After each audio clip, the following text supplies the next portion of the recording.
আজকের এই ভিডিওটি দেখার মাধ্যমে ফ্রি হ্যান্ড রাইটিং সম্পর্কে তোমার সব থেকে ভালো একটি ধারণা হবে। একটি মাত্র নিয়ম ব্যবহার করে তুমি অসংখ্য বাংলা বাক্যের ইংরেজি করতে পারবে। So you have to watch this video till the end. তোমাকে এই ভিডিওটি শেষ পর্যন্ত দেখতে হবে।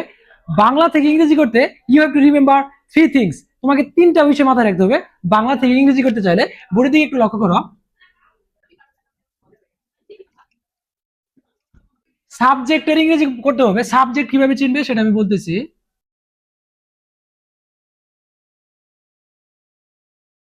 বার খুঁজে বের করে বারবার ইংরেজি করতে হবে।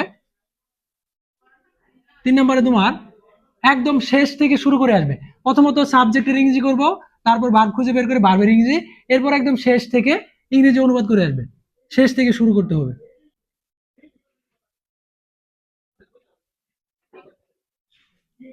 শেষ থেকে শুরু করবে। দেখো, এই তিনটা বিষয় মাথায় রাখলে তুমি এরকম হাজার হাজার বাংলা বাক্যের ইংরেজি করতে পারবে। সাবজেক্টের ইংরেজি করব, এরপর ভার্ব খুঁজে বের করে ভার্বের ইংরেজি, এরপর একদম শেষ থেকে ইংরেজি অনুবাদ করে আসবে। দেখো, এখানে আমি কিছু সেন্টেন্স লিখছি। আমরা নিয়মিত ব্যায়াম করি যাতে আমরা সুস্থ থাকতে পারি। এক্ষেত্রে তোমার সর্বপ্রথম সাবজেক্টের ইংরেজি করতে হবে। সাবজেক্ট কিভাবে চিনবে? সর্বপ্রথম ভার্ব খুঁজে বের করবে। আমরা নিয়মিত ব্যায়াম করি, এখানে কাজটা কি করি? ব্যায়াম করি। তার মানে ভার্ব হচ্ছে ব্যায়াম করা। এখন সাবজেক্ট কিভাবে চিনবে? সাবজেক্ট চিনতে হলে তোমাকে এই ব্যায়ামটা কে করে এই প্রশ্ন করতে হবে। আমরা করি, তার মানে আমরা হচ্ছে সাবজেক্ট। সর্বপ্রথম তাহলে সাবজেক্ট খুঁজে পাইছি।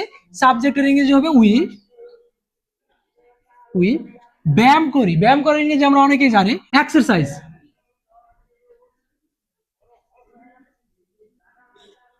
We exercise. এরপর একদম শেষের দিকে শুরু করো। প্রথমত সাবজেক্ট দিছি, এরপর ভার্বটা লিখছি, এরপর এই দিক থেকে আসবে নিয়মিত। এর ইংরেজি হচ্ছে regularly.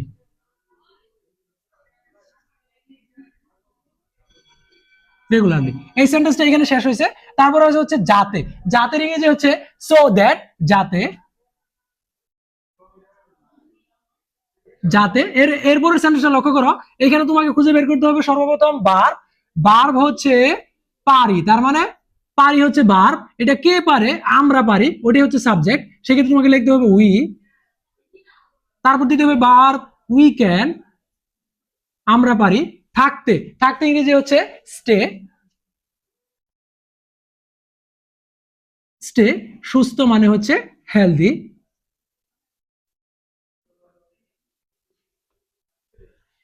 We exercise regularly so that we can stay healthy. আমরা নিয়মিত ব্যায়াম করি যাতে আমরা সুস্থ থাকতে পারি। পরের বাক্যটা লক্ষ্য করো। সে প্রতিদিন ইংরেজি চর্চা করে। প্রথমত ভার্ব খুঁজে বের করতে হবে। ভার্ব হচ্ছে কিন্তু চর্চা করে, তার মানে এটা হচ্ছে ভার্ব। এই চর্চাটা কে করে? ওটা হচ্ছে সাবজেক্ট। চর্চা করে সে, তার মানে সে হচ্ছে সাবজেক্ট। সেক্ষেত্রে তোমাকে লিখতে হবে হি। চর্চা করার ইংরেজি আমরা জানি সেটা হচ্ছে প্র্যাকটিস।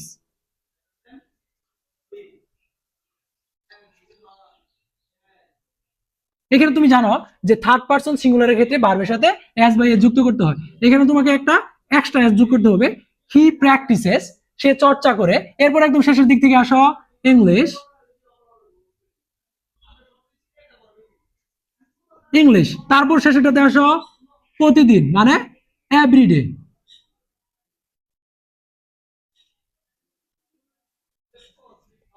হি প্র্যাকটিসেস ইংলিশ এভরিডে। লক্ষ্য করো, আমরা কিন্তু তিনটা নিয়মই ফলো করতেছি।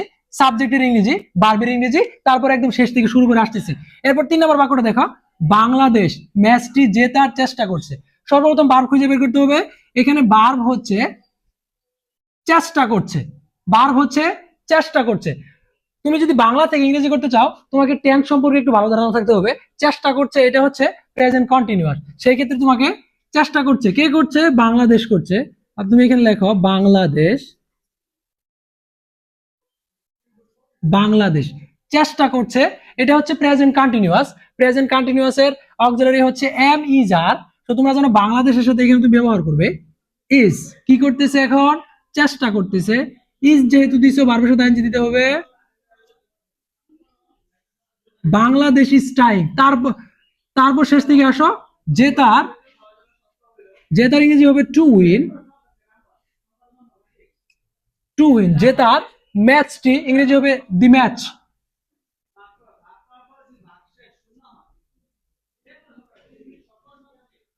Bangladesh is trying to win the match, Bangladesh ম্যাচটি জিতার চেষ্টা করছে। মাদ্রিদ স্পেনের রাজধানী। এরকম তুমি কিছু কিছু বাক্য লক্ষ্য করবে যে এখানে ভার্ব দেওয়া নাই, সেই ক্ষেত্রে তোমাকে ভার্ব হিসেবে নিতে হবে এম ইজ আর। কি নিতে হবে? এম ইজ অথবা আর, সেটা সাবজেক্ট অনুযায়ী এটা ব্যবহার করতে হবে। দেখো এখানে তাহলে আমরা এটার ইংরেজি কিভাবে করব? মাদ্রিদ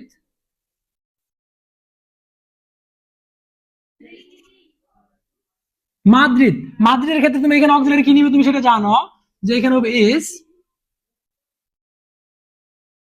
সাবজেক্ট দিছো, বার ব্যবহার করছো। এখন একদম শেষ থেকে আসো, রাজধানী। রাজধানী থেকে দা দা ব্যবহার করতে হবে, দ্য ক্যাপিটাল, দ্য ক্যাপিটাল স্পেনের, তার মানে হবে অফ স্পেন।